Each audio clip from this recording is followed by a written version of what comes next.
வணக்கம். Ijath from Jawad Vattipudur. Power writer அப்படிங்கிற YouTube channel மூலமாக உங்களை மீண்டும் சந்திப்பு ரொம்ப மட்டமாச்சு. அத்தோட எங்கள் சேனலை சப்ஸ்கிரைப் பண்ணுங்கள், பெல் பட்டன் அழுத்த மறந்துடாதீங்க. அத்தோட எல்லாத்துக்கும் ஷேர் பண்ணுங்க. வாய்ஸ் ஆஃப் கோவை இது பாஜகவினுடைய ஒரு தனி அமைப்பா, இன்னும் அண்ணாமலையினுடைய ஒரு புது அமைப்பா அப்படின்னு தெரியல. 2 நாளைக்கு முன்னால் அண்ணாமலையை தலைமை தாங்கி துவங்கி வச்சிருக்காரு. அண்ணாமலையின் வாய்ஸ் ஆஃப் கோவையா இல்ல வாய்ஸ் ஆஃப் கோவையா? அண்ணாமலையின் வாய்ஸ் ஆஃப் கோவை மாதிரி தான் எனக்கு தெரியுது. பாஜகவுக்கு இதுக்கும் சம்பந்தம் இருக்கிறதா அப்படிங்கிற கேள்வி வருது. அதாவது ஒரு கட்சியில் இருந்து கொண்டு புதிதாக ஒரு அமைப்பை துவங்குவது என்பது வேறு விதமான கருத்தை கொடுக்கும். ஒரு வாரமாவே தனிப்பட்ட ஒரு கட்சி துவங்க போகிறார் அப்படின்னு ஒரு கருத்து போயிட்டு இருந்தது. இது ரொம்ப நாளாவே இருந்துகிட்டு இருக்கு. பட் அவருக்கு பின்னால நிறைய பேர் போற மாதிரி தெரியல, போகவும் முடியாது. அந்த அளவுக்கு அவர் ஒரு கருத்தொருமை மிக்க, மற்றபடி மிக ஒரு கருத்தாழமான ஒரு தலைவர்லாம் சொல்ல முடியாது. ஒரு கட்சிக்கு பின்னால அவர் இயங்குவார், அவ்வளவுதான். மற்றபடி இப்ப வாய்ஸ் ஆஃப் கோவை அப்படின்னு ஒரு தனி அமைப்பு ஆரம்பிச்சிருக்காரு. பொதுவாகவே ஒரு கட்சியில இருக்கக்கூடிய சமயத்துல ஒரு தனிப்பட்ட ஒரு அமைப்பு என்பது தன்னுடைய ஒரு தனிப்பட்ட ஒரு திறமையின் வெளிப்பாடு, மற்றபடி தன்னுடைய ஒரு நிலைப்பாடை வெளிப்படுத்திக் கொள்வதற்காக, அல்லது தான் யார் என்பதை காண்பிப்பதற்காக, அல்லது தன்னை மட்டுமே நிலைநிறுத்திக் கொள்வதற்காக, அல்லது தன்னுடைய ஒரு பக்க பலத்தை வெளிப்படுத்திக் கொள்வதற்காக நம்ம அடிக்கிட்டே போகலாம். அந்த மாதிரி ஒரு விஷயமா தான் வாய்ஸ் ஆஃப் கோவை அப்படின்னு ஆரம்பிச்சிருக்காரு. அதன் அடிப்படையில் என்ன, அங்கும் அரசியல் தான் பேசப்படும். மற்றபடி ஒரு ஆன்மீகமோ, ஒரு மிகப்பெரிய ஒரு அலுவல் சம்பந்தப்பட்டதோ, குடும்பவியலோ, வாழ்வியலோ பேசப்படாது. அங்கேயும் அரசியல் தான் பேசப்படும். இருந்தால் தனியாக ஆரம்பிக்கக்கூடிய அளவுக்கு என்ன விஷயம் வந்திருக்கிறது அப்படிங்கிற கேள்வி. ஒரு கட்சியில் இருந்து கொண்டு, ஒரு மாநில தலைவராக இருந்து கொண்டு, இப்படி பார்க்கக்கூடிய சமயத்தில் ஆளாளுக்கு ஒன்று ஆரம்பிச்சுட்டே போனாங்கன்னா அப்புறம் பாஜக துண்டு துண்டாக சிதறி வரும். இப்போ பாருங்க, அதிமுகவில் ஃபர்ஸ்ட் டிடிவி, ஓபிஎஸ், சசிகலான்னு அப்படியே ஒட்டு மொத்தமாக இருந்தாங்க. அப்புறம் அவங்களுக்குள்ளே அடிச்சுக்கிட்டாங்க. அப்புறம் ஓபிஎஸ்ஸேவே சசிகலா ஓரம் கட்டினாரு. அப்புறம் பன்னீர் பார்த்தாரு, சசிகலாவை ஓரம் கட்டினாரு. அப்புறம் பார்த்தாரு, டிடிவி, ஓபிஎஸ் இருந்தா நான் சேர மாட்டேன்னு கூட ஓபிஎஸ் ஒரு போர்க்கொடி கொடுத்தாரு. 2 பேர்த்தையும் ஓரம் கட்டினாரு எடப்பாடி. அப்புறம் உள்ள வந்தாரு, பார்த்தாரு இது சுத்தப்படாதுன்னு போட்டு ஓபிஎஸ்ஸே எடப்பாடி ஓரம் கட்டிட்டாரு. இப்படி ரன் பண்ணி போயிட்டு இருக்கு. இருக்கக்கூடிய சமயத்தில் அதிமுக ஒருங்கிணைப்பு குழுன்னு சொல்லப்பட்டு ஒரு தனியா ஒரு குழு போயிட்டு இருக்கு. இப்ப அது இல்லாம 9 பேர் சேர்ந்து ஒரு மிகப்பெரிய ஒரு போர்க்கொடியை தூக்கியிருக்காங்க எடப்பாடிக்கு ஆப்போசிட்டா. கேட்டா எடப்பாடி சொல்றாரு, அதெல்லாம் ஒன்றும் கிடையாதுங்க, தொலைக்காட்சியில தான் அந்த மாதிரி தகவல் போயிட்டு இருக்க ஒழிய மற்றபடி இருக்கக்கூடிய கட்சியில் இருக்கக்கூடிய தனிப்பட்ட நபர்கள்ட்ட எந்த ஒரு விஷயமும் என் காதுக்கு வரல அப்படின்னு போட்டு சொல்றாரு. அப்படிங்கிறப்ப ப்ரெஸ் மீடியாஸ், மற்ற சோர்ஸோ, இணையதளம் வழியாக வரக்கூடிய விஷயங்கள் அதெல்லாம் என்ன பொய்யா கிடையாது, எல்லாமே உண்மைதான். மறைத்து பேசுகின்றார், அவ்வளவுதான். அது மாதிரி பலவிதமான பிரிவுகள் போயிட்டு இருக்க சமயத்தில் அப்புறம் எடப்பாடின்னு ஒரு பிரிவு அடிபட போகுது இல்லையா. இப்போ பழையபடி ஸ்டார்ட் ஆயிட்டாங்க. சசிகலா சுற்றுப்பயணம் போறாரு, ஓபிஎஸ் நன்றி தெரிவிக்கும் சம்பந்தமா ராமநாதபுரத்தை சுத்திட்டு இருக்கிறாரு. இப்போ எல்லாரும் ஒன்றுபடுவோம். இப்போ ஒரு போஸ்டர் போயிட்டு இருக்கு. எப்பா ஓபிஎஸ் சொல்றீங்க, சசிகலாவும் சொல்றீங்க, டிடிவின்னு சொல்றீங்க, எல்லாரும் ஒன்றுபடுவீங்க. அன்னைக்கு ஒண்ணுக்குள்ள ஒண்ணு நீ துரோகி நான் துரோகின்னு விளக்கி விட்டுட்டு உட்காந்துருக்கீங்க. இப்போ 3 பேர் ஒன்னா சேர்றீங்க, என்ன அர்த்தம்? இபிஎஸ்ல இருந்து ஒரு வாய்ஸ் மெசேஜ் போகுது இபிஎஸ் அணியிலிருந்து, நான் தான் நம்பிக்கை துரோகி, ரைட், ஓகே, முடிஞ்சு போச்சு. சசிகலாவை கட்சியில் சேர்க்கவில்லை, சசிகலா கொடுத்த பதவியை நான் அமுத்தி லபக் பண்ணிட்டேன், ரைட், ஓகே. அப்ப நீங்க என்ன மாத்திரத்துல இருந்தீங்க அப்படிங்கிற கேட்கக்கூடிய சமயத்தில் அங்கிருந்து எந்த ஒரு பதிலும் இல்லை.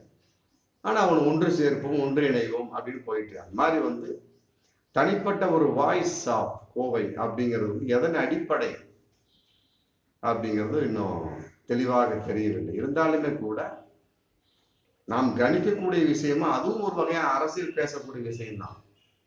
ஆனால் வந்து ஒரு கட்சிக்குள் இருந்து கொண்டு தனிப்பட்ட முறையில வந்து தனிப்பட்ட ஒரு குழுவை அமைத்துக் கொண்டு ஆரம்பிப்பு என்பது உண்மையிலே வந்து பாஜகவோட வாய்ஸ் ஆஃப் மெசேஜ் சொல்ல முடியும். அண்ணாமலை வாய்ஸ் ஆஃப் மெசேஜ் இதை ஆரம்பித்து வச்சிருக்காங்க. 2 நாளைக்கு முன்னாலே வானதி சீனிவாசன் வந்து ரொம்ப அதுல தெளிவா பேசியிருக்காரு.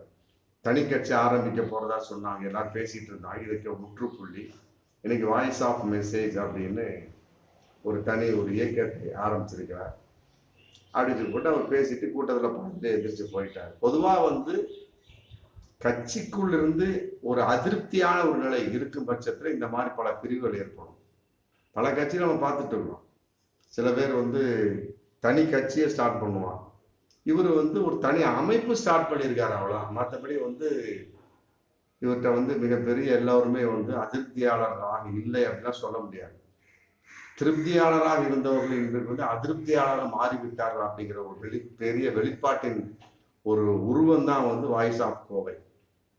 அப்போ வந்து அண்ணாமலை வந்து ஒரு 4-5 மாசம் பயிர போறாரு, 6-7 மாசத்துக்கு இங்கிலாந்துக்கு பயிர போறாரு. இங்க வந்து நயினார் நாகேந்திரன் சோ தமிழிசை யாரோ ஒருத்தவங்க போட்டு ரன் பண்ண போறாங்க. மீண்டும் தமிழக பாஜக மாநில தலைவர் அண்ணாமலை சுத்தமா வர்றதுக்கு வாய்ப்பே கிடையாது. அப்ப இந்த வாய்ஸ் ஆஃப் கோவை வச்சு அண்ணாமலை என்ன பண்ண போறாரு? கடைசி வரைக்கும் கோயம்புத்தூர்லயே இருக்க போறாரோ? நாடாளுமன்ற தேர்தலில் சொன்னாங்க 100 நாளில் வந்து நான் வந்து 500 திட்டங்கள் நிறைவேற்ற போகிறேன் அப்படின்னாரு. எங்க நிறைவேற்றினார்? ஒண்ணுமே கிடையாது. சம்பந்தமா எந்த ஒரு வாய்ஸும் கிடையாது, எந்த ஒரு மெசேஜுமே கிடையாது. அப்ப வாய்ஸ் ஆஃப் கோவை என்று தனிப்பட்ட முறையில் ஆரம்பிக்கக்கூடிய அளவுக்கு இருக்கும் பட்சத்தில் இப்ப பாஜகவில் இருக்கிறாருன்னு வைக்கலாம், கடைசி வரைக்கும் கோவையிலே வெற்றியை போட்டியிடுவாரோ அப்படி ஒரு சூழல் வந்துட்டு. கோவையிலே போட்டியிடக்கூடிய சமயத்துல வானதிக்கு அவருக்கு பிரச்சனை வந்தது. வானதி வந்து தன்னுடைய எம்எல்ஏ பதவி ராஜினாமா செஞ்சுட்டு நான் வந்து எம்பியா வர போறேன் அப்படின்ன உடனே அண்ணாமலை சொன்னா நான் கோவையில நான் போட்டியிட போறேன். அதுக்கு வானதி சொன்னாங்க, ஏங்க நயினார் நாகேந்திரன் வந்து எம்எல்ஏ இருந்துட்டு இருக்கிறாரு, அதை ராஜினாமா பண்ணிட்டு எம்எல்ஏ எம்பிங்கிற கான்செப்ட் வரக்கூடிய ஒரு சூழல். மற்ற அவர் அங்க போறப்ப நான் ஏன் போகக்கூடாது? நீங்க தானா பாஜகவோட தலைவர், இதுக்கு பதில் சொல்லுங்க அப்படின்றது அண்ணாமலைகிட்ட இருந்து இன்னைக்கு வரைக்கும் எந்த பதிலுமே கிடையாது. தமிழிசை வானதிக்கும் அண்ணாமலைக்கும் லடாய் தான், அதுல மாற்று கருத்து இல்லை. இந்த வகையில தன்னுடைய கருத்துக்கு அவர் மதிப்பு தரவில்லை. மற்றபடி வந்து தான் வந்து போட்டியிடக்கூடிய அளவுக்கு இருந்து அதை அண்ணாமலை தடுத்தார் அப்படிங்கிற மிகப்பெரிய ஒரு தகவல் இன்னைக்கு போயிட்டு இருந்துச்சு அன்னைக்கு. ஆனா இந்த தோல்வியின் வகையில வானதி தப்பித்து கொண்டார் அப்படின்னு தான் சொல்ல முடியும். அப்ப அவர் நயினார் நாகேந்திரன் சம்மந்தம் இல்லாம அந்த 4 கோடி மீட்டர்ல மாட்டிக்கிட்டு இன்னைக்கு சிபிசிஐடி போலீஸ் நிலையமும் அலைஞ்சிட்டு இருக்கிறாரு. ஆகுனா 8 மணி நேர விசாரணை, 7 மணி நேர விசாரணை அப்படின்னு மிகப்பெரிய ஒரு தகவல்லாம் போயிட்டு இருக்கு. இன்னைக்கு அவரும் பேசிட்டு இருக்கிறாரு, என்னதான் இருந்தாலும் கட்சிக்குள்ள இருந்து போட்டு கொடுத்துட்டானுங்க, அவனுக்கு யாருன்னு எனக்கு தெரியும், சும்மா விட மாட்டேன் அப்படின்னு சொல்லிட்டு இருக்காங்க. அடிப்படையில ஆளாளுக்கு ஒரு கருத்தாக இருந்தாலுமே கூட அண்ணாமலையை பொறுத்த வரைக்கும் எதிர்ப்பாளர்கள் அதிகமாகி விட்டார்கள் அப்படிங்கிற ஒரு கான்செப்ட் இதுல தெரியுது. இல்லாட்டி தனிப்பட்ட ஒரு அமைப்பை துவங்க வேண்டிய அவசியம் இல்லை. தனக்கென்ற ஒரு கருத்தை எதிர்பார்ப்பாங்க. ஒரு சேனலை ஆரம்பிக்கிறோம், எடுத்தவொன்னு பப்ளிக் ஆகிடாது. அவர்களுக்கு தகுந்த மாதிரி அந்த கருத்தை சொல்லக்கூடிய சமயத்தை எல்லாம் சப்ஸ்கிரைப் பண்ணுவான், வியூஸ் அதிகமாகும். அதன் அடிப்படையில் தனக்கென்று ஒரு குரூப்பை ஒதுக்கிறதுக்காக இது பிளான் பண்ணியிருக்காரு அப்படின்னு சொல்ல முடியும். அதாவது பல கட்சிகளில் வந்து காங்கிரஸ்ல பாருங்க, சிதம்பரம் அணி, செல்வ பெருந்தகை அணி, யாருப்பா இதே இவங்க வந்து ஈவிக்கு இளங்கோவன் குரூப்பா அப்படின்னு சொல்லுவாங்க. அந்த மாதிரி வந்து இவர் தனக்கென்ற ஒரு குரூப்பை உருவாக்கி கொண்டிருக்கிறார்கள் சொல்ல முடியும். அதனால வந்து தனக்கென்று எந்த அளவுக்கு பலம் இருக்கிறது அப்படிங்கிறத நிலைநிறுத்தி காட்ட வேண்டும். அதை வந்து ஒரு அறுதி பெரும்பான்மை நிரூபிக்க வேண்டும் அப்படிங்கிற ஒரு கான்செப்ட். இல்லாவிட்டால் வந்து எதிர்ப்பாளர்கள் அதிகமாகிவிட்டால் நமக்குள்ள என்ன ஒரு ஆதரவாளர் இருக்கிறார்கள் வடிகட்டி பார்க்கக்கூடிய ஒரு சூழல். அப்படித்தான் நம்ம சொல்ல முடியும். தனிப்பட்ட ஒரு வாய்ஸ் ஆஃப் கோவை அப்படிங்கிறது இது அண்ணாமலை வாய்ஸ் ஆஃப் கோவை அப்படின்னு சொல்ல முடியும். பாஜக வாய்ஸ் ஆஃப் கோவைன்னு சொல்ல முடியாது. அப்படி இருக்கக்கூடிய சமயத்தில் தனிப்பட்ட கருத்துக்கு என்ன வேண்டுதல் இருக்கு, அதுக்கு என்ன ஒரு தேவை இருக்கிறது அப்படிங்கிற விஷயம் இருக்கு இல்லையா? அப்போ வந்து தனக்கென்ற ஒரு விஷயத்தை ஏற்படுத்தி கொள்வதற்காக இருக்கலாம், அதான் விஷயம். மற்றபடி இதனோட வெளிப்பாடா வந்து பின்காலத்துல வந்து தனிப்பட்ட ஒரு கட்சியை ஆரம்பிக்க போகிறாரா, அதனுடைய ஒரு முன்னோட்டமா படம் ரிலீஸ் ஆகுது ட்ரெய்லர் போடுவாங்க பாருங்க, அந்த மாதிரி ஒரு கட்சியை ஆரம்பிப்பது முன்னால வாய்ஸ் ஆஃப் கோவைன்னு போட்டுவிட்டு தனக்கென்று ஒரு ஆதரவாளர்களை எந்த அளவுக்கு சீர்தூக்கி பார்த்து கொள்ளலாம், சீர்தூக்கி பார்த்து கொள்ளலாம் அப்படிங்கிற கான்செப்ட்ல வாய்ஸ் ஆஃப் கோவை போடப்பட்டிருக்கிறதா அப்படிங்கிற தகவல் இன்னைக்கு போயிட்டு இருக்கு. ஆனால் ஒன்று, அண்ணாமலையை பொறுத்த வரைக்கும் பாஜகவுக்குள்ள தனிப்பட்ட ஒரு தனக்கென்று எதிர்ப்புகள் அதிகமாகிவிட்டது. அந்த அடிப்படையில் மன உளைச்சல் அதிகமாக இருக்கிறார். அதுக்கு 10வது சம்பந்தப்பட்ட வகையில் தலைவர் பதவி புடுங்கப்பட போகிறது. அப்படி இருக்கக்கூடிய சூழல் தனித்து விடப்படக்கூடிய ஒரு சூழல். அதன் அடிப்படையில் தனக்கென்ற ஒரு வாய்ஸ் எந்த அளவுக்கு மக்கள் ஆதரவு தொண்டர்கள் இருக்கிறார்கள் அப்படிங்கிறத தனிப்பட்டவர் நிரூபித்துக் கொள்ள வேண்டும் என்பதற்காகவே அண்ணாமலை ஆரம்பித்திருக்கிறார் அப்படின்னு தான் சொல்ல முடியும். பார்ப்போம், இதன் அடிப்படையில் ஒரு தனி கட்சி ஆரம்பிச்சாலும் ஆரம்பிக்கலாம். ஆரம்பிக்கும் பட்சத்தில் அவருடைய ஒரு நிலைப்பாடு என்ன, பாஜகவே தூக்கி நிறுத்தப்படவில்லை அப்படிங்கிறப்ப அவர் எங்க போய் நிறுத்தப்பட போறார்?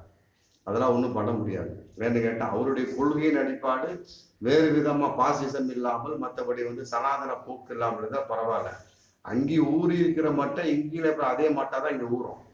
அப்படிங்கிற சமயத்துல மீண்டும் ஒரு பாஜக வத்தனை உருவாக்க முடியுமே தவிர மற்றபடி தனிப்பட்ட ஒரு கருத்தாக அவரால் கோலோச்ச முடியாது அப்படிங்கிறத நிதர்சனமான உண்மை. வாய்ஸ் ஆஃப் கோவை என்பது எந்த அளவுக்கு அவருடைய வாய்ஸை உயர்த்தும் என்பது பிற்காலத்தில் தெரியும். பார்ப்போம் மீண்டும் அடுத்த வீடியோ. நன்றி.